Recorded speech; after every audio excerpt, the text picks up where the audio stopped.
Hey y'all, hey! This is Fiona Golden and this is Figi Rated. And oh my gosh, it's been about a month now since I've come back from my cruise.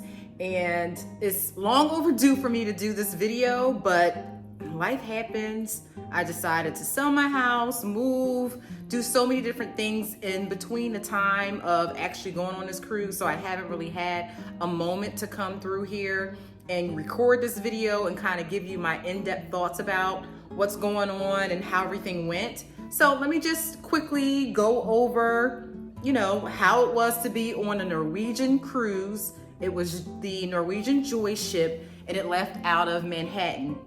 Now, the reason why I booked Manhattan is because I did not want to go through some of the things that I went through earlier this year on a cruise. I went on Royal Caribbean and we left out of Miami and we had to book flights. We had to book hotels. We had to have car rentals. We had to think about food and other types of accommodations and activities while we were down in Miami. And for some people you say, okay, Miami is a great place to be. And we went into it with that thought process too.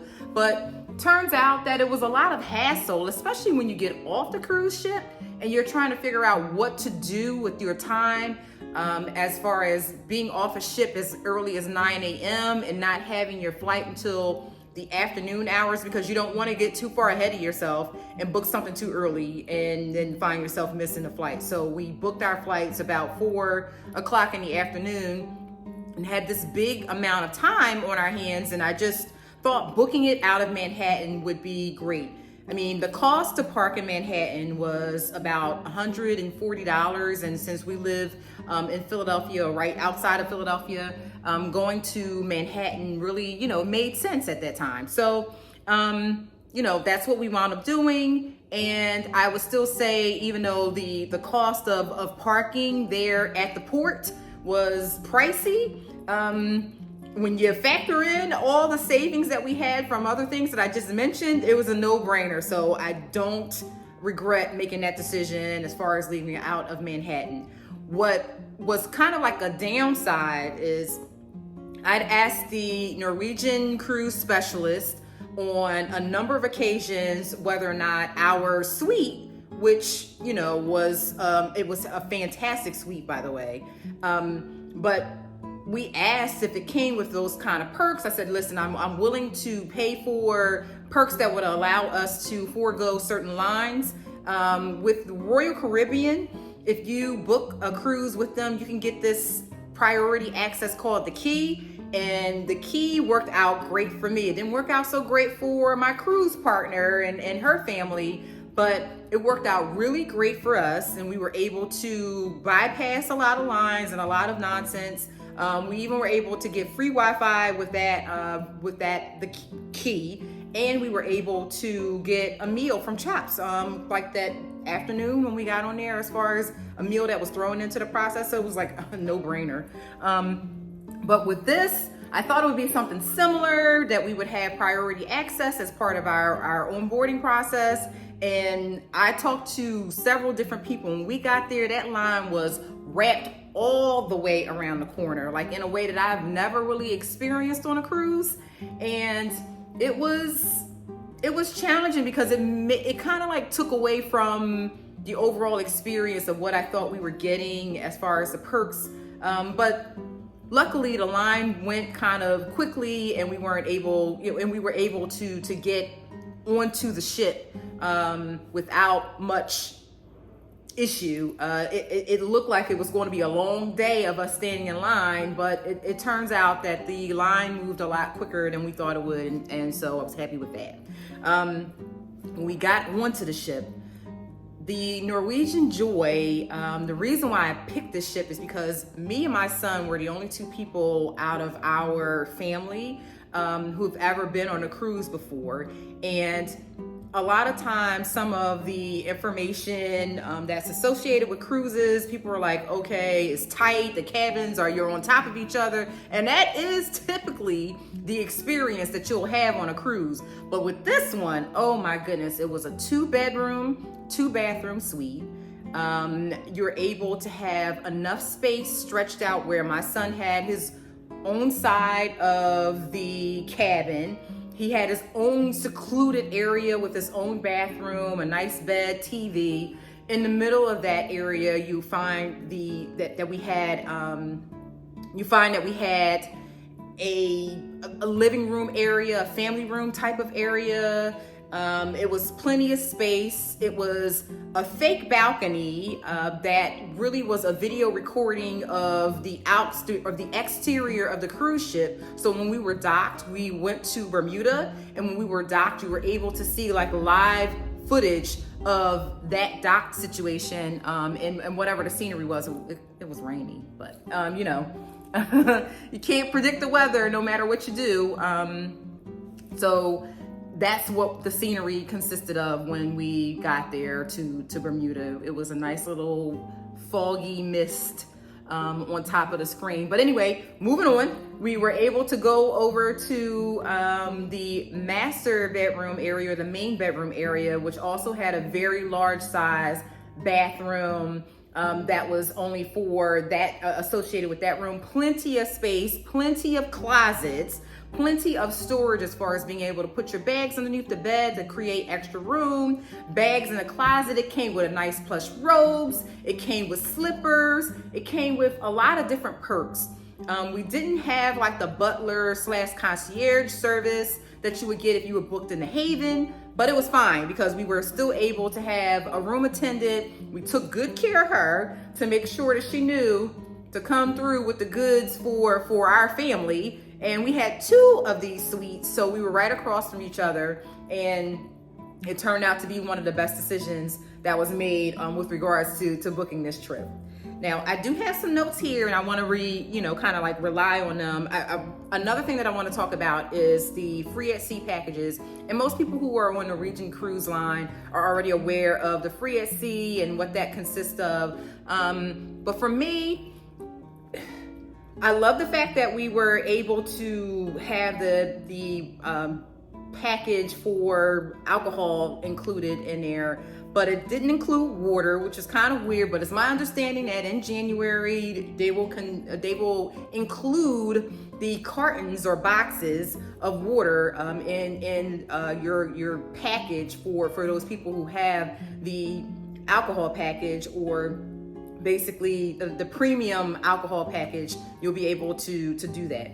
Anyway, the other thing is we also received specialty dining credit for, it was 5 of us total, so 4 of us, the first 2 people in the suites, were able to get that. Now, the 5th person wound up being my 10-year-old son, and they offered him a kids menu, and for the most part, he was pleased with the items that were on there. Wasn't much variety though, because every single night it was the same thing: hot dogs, macaroni and cheese, pizza, a hamburger, and some ice cream or type of dessert. But you know, he is the type of kid that'll eat those kinds of things, so he was fine with that for the most part. And like I said, it was a pretty good experience.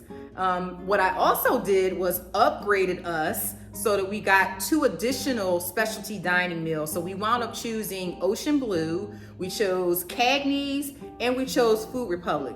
All 3 of these restaurants, when you look on YouTube, have great reviews, and that was part of the reason why I wanted to experience it. We also considered going to teppanyaki, which would have been a 4th option, is something that we might have had to either pay out of pocket for Food Republic, or we would have paid out of pocket for the Japanese style, hibachi style dinner. But it was the day that we were docked in Bermuda, and after eating the awesome fish sandwich on a raisin bread with their lettuce, tomato, and their special sauce, it tastes a little bit like a Big Mac sauce.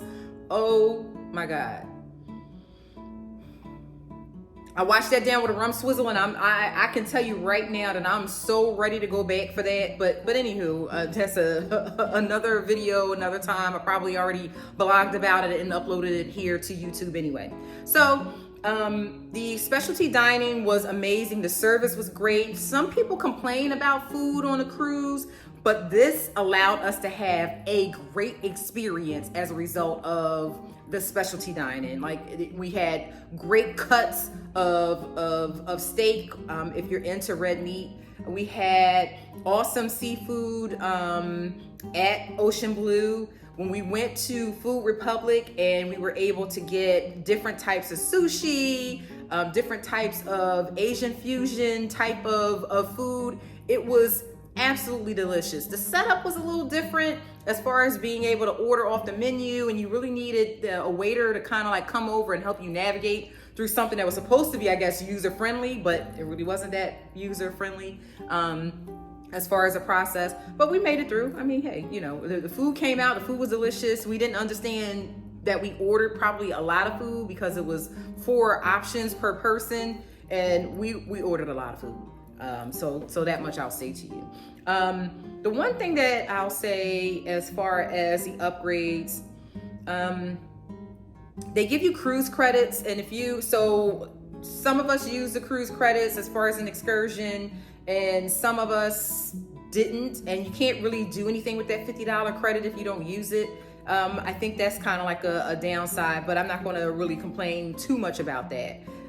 But what I will complain about is the fact that you had to upgrade and get an additional package in order to get the premium coffee, which was Starbucks. And they had 2 Starbucks on the ship, which we had access to. And I definitely loved being able to get up and continue to do some of the same routines that I have here at home, maintaining the same type of lifestyle that I have here at home of going to Starbucks and getting my caramel macchiato, yes, with oat milk.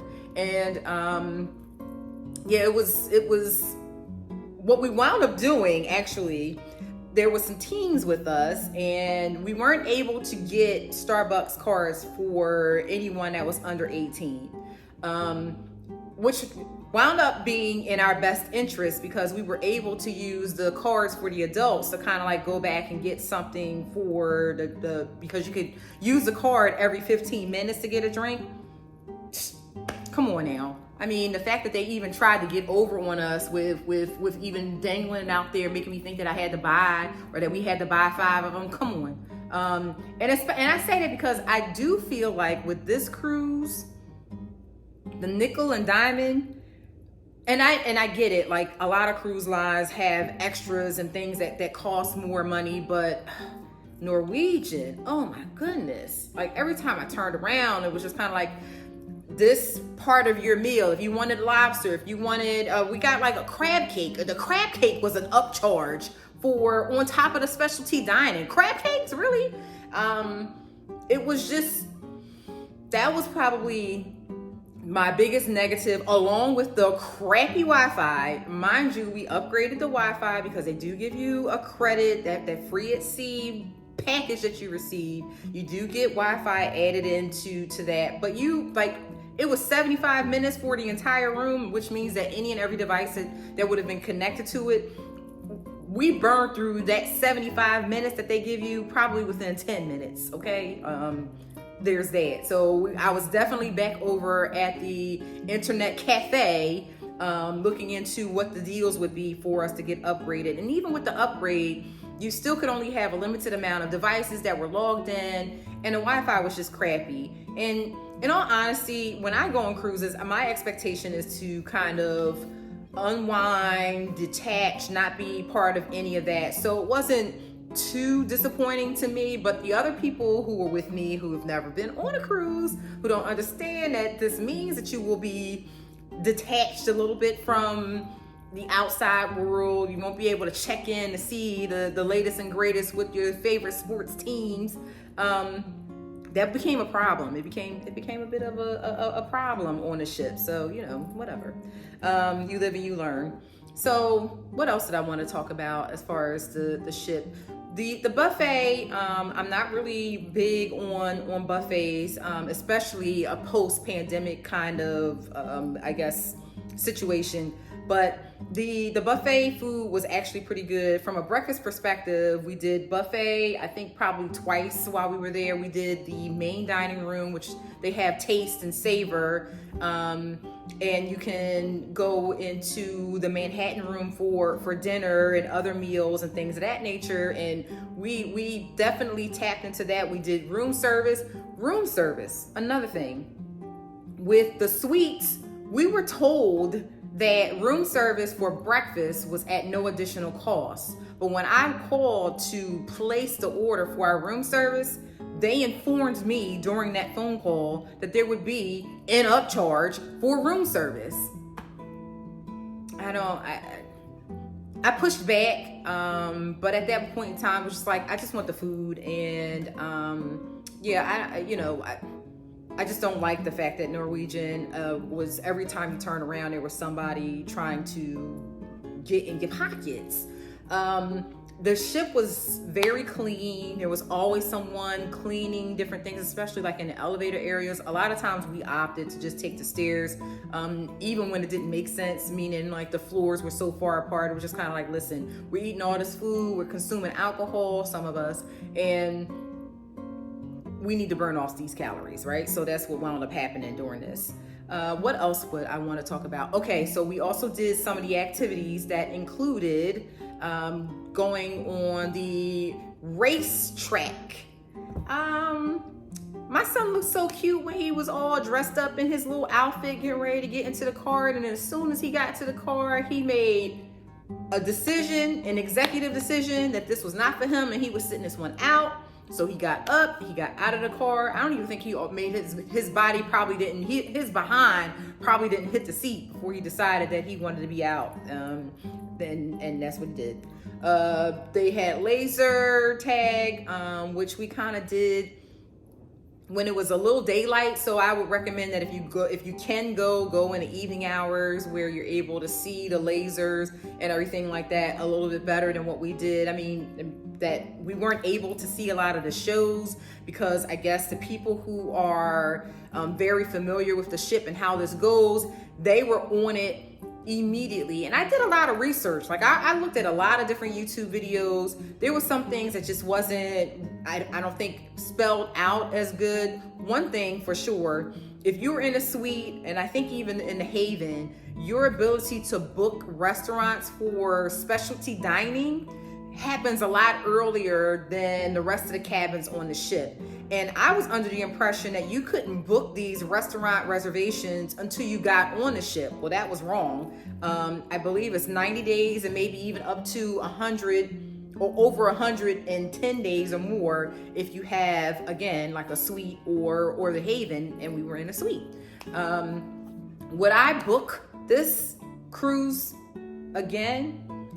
Yes, I would. I mean, I would definitely, that experience that I had as far as the amount of space that we had on the ship without needing to be in their top tier level of, like, for example, Norwegian has the Haven, and the Haven is the amount of money that it costs to be in the Haven. You can go on 2 cruises. So it's just, it doesn't always makes sense to me to do that, because it's just like I have it, we have it, we can do it, but I'd rather go on 2 cruises for the cost that it would be for our family to be in the Haven. So I just decided, no, like maybe someday, maybe if I go on a cruise by myself or whatever, maybe I'll decide that I want to experience the Haven.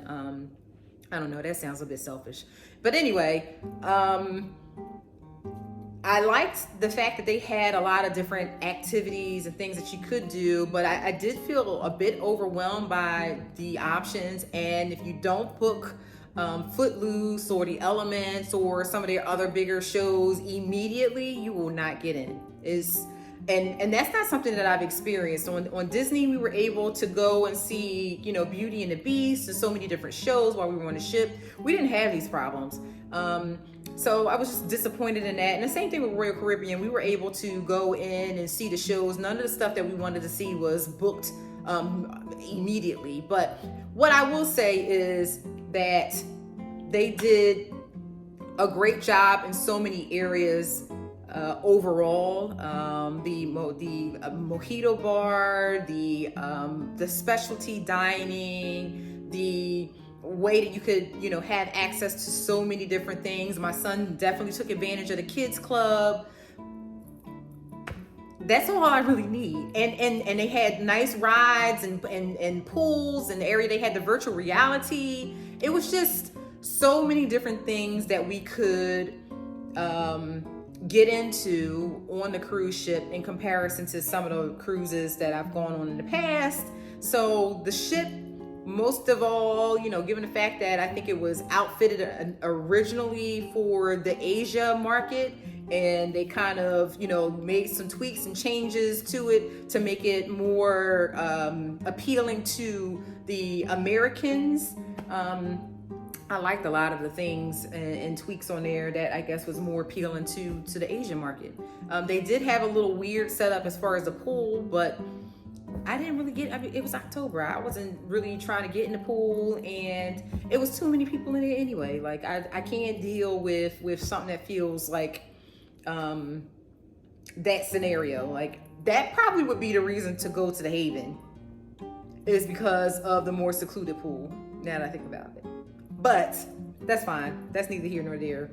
If I hit this money for this lottery, Haven, here we come.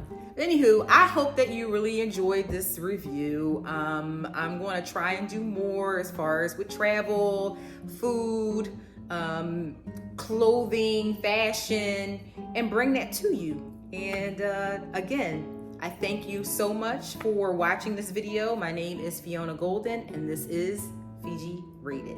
Thanks.